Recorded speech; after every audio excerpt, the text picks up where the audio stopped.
So the big picture for this lesson is reasoning properties in algebra.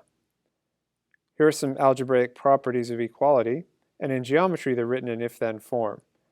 So the addition property of equality, you can add the same quantity to both sides of an equation. Subtraction, you can subtract the same quantity from both sides of the equation, and multiplication and division.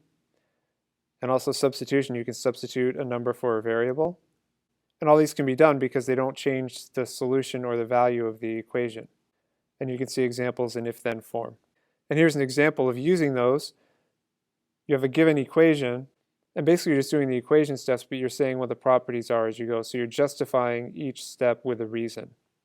And also there's the reflexive property of equality that basically says something is itself. It's kind of obvious, but it is useful in making logical arguments. So for example, the distance from A to B equals the distance from A to B, and the measure of angle A equals the measure of angle A. Symmetric property of equality.